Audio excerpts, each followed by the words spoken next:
êtes une femme, à 11h45, nous avons commencé. Déjà, on cuisine la rhubarbe, donc c'est un petit peu long. Je précise tout de suite, c'est très important, que les feuilles sont toxiques. Toxiques, oui. Donc, à jeter ou alors le compost, ça peut servir pour le compost. Oui. Toxique, on travaille la tige, bien évidemment. Oui. Ça va être un peu long, on va vous expliquer, il vaut mieux le préparer la veille. À la pause, nous avons fait la deuxième étape de cette belle recette d'Alima Zampirolo.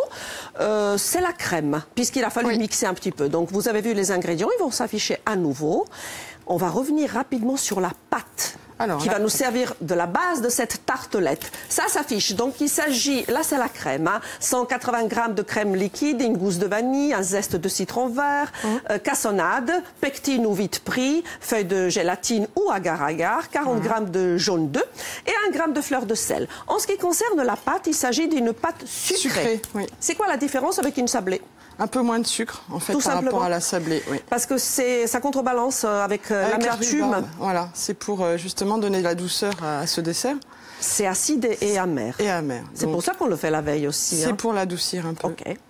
Très bien. Et là, on va vous regarder comment on épluche, comment on nettoie, comment on prépare la rhubarbe. Alors, toxique, on l'enlève. On l'enlève. Et voilà. Donc les filaments viennent. Très bien. Assez rapidement, et donc on suit avec le couteau progressivement et on soulève, comme ceci. D'accord. Donc vraiment on enlève tout ça. Oui. Ben, ça va donner du filandreux donc, dans le dessert, donc ça sert à rien de le conserver, même si on dit oh, je vais en faire moins, mais non, il vaut mieux l'enlever. La rhubarbe est un légume, je précise, de saison. Oui, c'est un légume. De saison, c'est avril-septembre, et puis c'est très généreux dans votre jardin, ça pousse facilement. Ah, je n'oublie pas, vous avez une belle terrasse à Lima en ce moment, donc on peut venir déjeuner. Voilà. Chez vous, c'est ça? Le midi, oui. Ou donc, boire un verre, tout simplement. Un verre le soir. On va dire un thé, puisque l'alcool, c'est à consommer avec modération, bien sûr. Et on salue Sophie et Noélie. Et Noélie qui travaillent avec vous, on les embrasse très très fort. Donc là, on a la mandoline. Oui. Donc, on va trancher des tranches. Faites toujours attention à votre main, à votre doigt. Alima a l'habitude, mais normalement, on a un petit... oui, un petit cache pour que l'on pose, protéger. Justement. C'est toujours dangereux, même dangereux. Donc, voilà, on découpe. Et je suis obligée de vous préciser qu'il reste 7 minutes, puisque vous m'avez demandé de jouer avec le temps, puisque le dressage est long. Oui. Donc, nous allons pocher ces fines tranches. De l'eau avec du sucre. Voilà. D'accord? On va pocher. Et combien de temps? Oh, c'est quelques minutes, même pas, c'est quelques secondes. D'accord. C'est juste les pocher pour qu'elles se ramollissent et pouvoir les travailler et leur donner une forme, en fait. Et après, on la laisse au réfrigérateur. Voilà. Toute nuit, de préférence. C'est ça. OK. Ici. Ici. Donc, le reste, les chutes de rhubarbe. Pour la compoter? Pour la compoter. J'y vais. J'ai augmenté. Merci. Mais je pense qu'ici, on va carrément arrêter, puisqu'on a déjà, bien évidemment, les tranches toutes faites. Elles sont ramollies. Donc, à conserver au frais dès que c'est froid. Allez, je réserve, chef. Et on peut utiliser ce sucre, ce petit sirop. Légèrement coloré, légèrement rosé. Voilà. Pour la compoter. Pour la compoter. Parfait. Et là, on va la laisser fondre tout doucement. OK.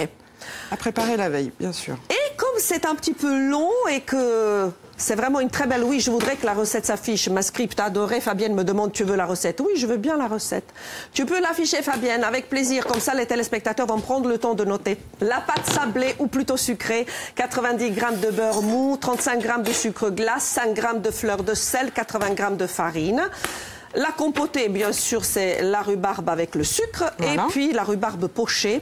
Alors, sucre, eau et gousse de vanille. Et là, on va regarder le dressage, s'il vous plaît. Je laisse Alima faire. Donc, vous vous servez donc d'une petite tasse sur laquelle repose une demi-sphère. Une demi-sphère, voilà. Donc, il faut quadriller complètement pour que la demi-sphère soit vraiment étanche par rapport à ce liquide. Donc, j'ai commencé, là, je finis. Pour vous montrer de quelle façon il faut procéder. On vous regarde. Ça, c'est délicat, hein? Ça prend du temps, mais en même temps, c'est très, très beau. Je pense qu'il y a la finalité après. La crème est faite, mais vous voulez que je sorte celle pour montrer à nos téléspectateurs la que vous consistance, avez déjà... en fait, qu'il y aura à l'intérieur. Oui, puisque la gélatine, ou alors agar-agar, nous donne par la suite cette consistance-là. Voilà. Donc, elle est bien ferme, notre petite crème. Je peux la goûter? Ah oui. Parce que je ne peux pas résister. Voilà. Ah ouais, superbe. Donc. C'est bon. Elle est excellente, Halima. Merci. Non, excellente, Halima, mais la crème aussi. Ouais. Super. Voilà, la crème est là. Donc là, vous êtes en train de remplir de cette crème qui est encore liquide. Puisqu'on vient de la... Ah! Et vous rajoutez le biscuit baba. Voilà. Alors le biscuit baba, vous pouvez, c'est une option. C'est une option. Ou un autre biscuit, un biscuit de Savoie punché. Ah oui, un peu plus de mâche dans la bouche. Voilà. Comme diraient les chefs. Qui aurait une consistance, quoi. Voilà. Et on Très finit bien. Avec... Et on recouvre. Complètement, voilà. Avec la crème. Et après, on va placer ça au frais. Et donc là, on ferme le tout. Voilà.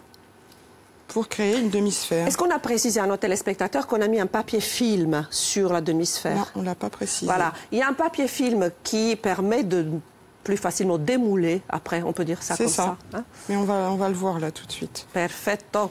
Donc, tout ça au frais. Allez, j'y vais, je vais vous aider, chef. On a 3 minutes et demie. Allez, on va pouvoir sortir ce qu'on a mis au frais. Là, on va travailler avec les pinceaux, c'est un travail d'artiste. Voilà. Là, on a les étapes. La demi-sphère, démoulée déjà. Nos petites tartelettes. Les tartelettes. Ah, le temps de cuisson pour le fond de tarte. Alors là, c'est 15 à 20 minutes. Quelle température, chef? 180. 15 à 20 minutes, 180 à blanc? Oui.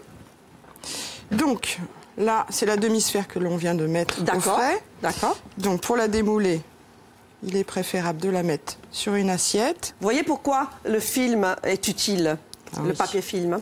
Pour pouvoir retirer cette demi-sphère. Voilà, on tire tout simplement un petit peu sur le papier film et ça se démoule facilement. C'est très beau, hein? Merci. Tu sais ce que je vais faire? Je vais arrêter la compoter, elle mijote, elle mijote. Combien de temps il faut pour la compoter, pour aller jusqu'au bout? 10 minutes. Hein. OK. Voilà. Ah, c'est beau! Comme ceci. Mais j'ai du travail, moi, non? Vous m'avez dit de faire... Oui, de me napper avec le pinceau. Oui, chef. Oui, chef.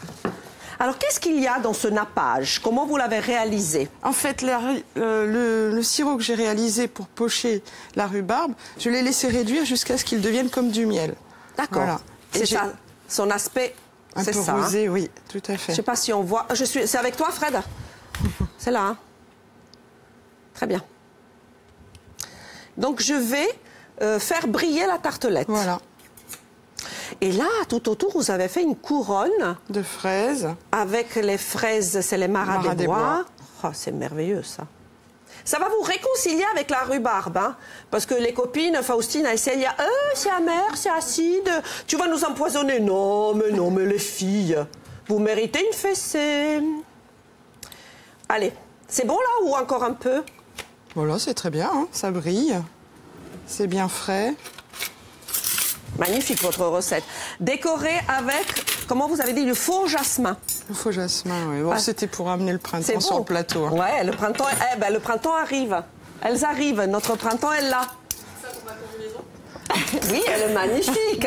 Et le petit. Et on est printemps, on est printemps. Alors, je tiens à dire que moi, je n'ai rien contre la rhubarbe. C'est elle. Non, j'ai déjà un peu parce que je n'ai jamais goûté. Voilà, c'est dit.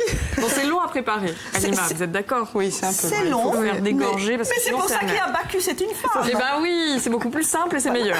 Voilà. Merci. Regardez comment elle décore. C'est bien de voir ce geste. Oui, c'est très beau. C'est très beau. Je ne sais pas pourquoi, mais j'ai une raison pour te faire goûter, Faustine. Bon, allez, on se reprend. Je me gourmande. Est-ce qu'on l'a bien vu, cette merveille, pour notre réalisateur? Est-ce que ça vous convient ici, pour voir cette belle recette magnifique? On confirme que c'est très beau.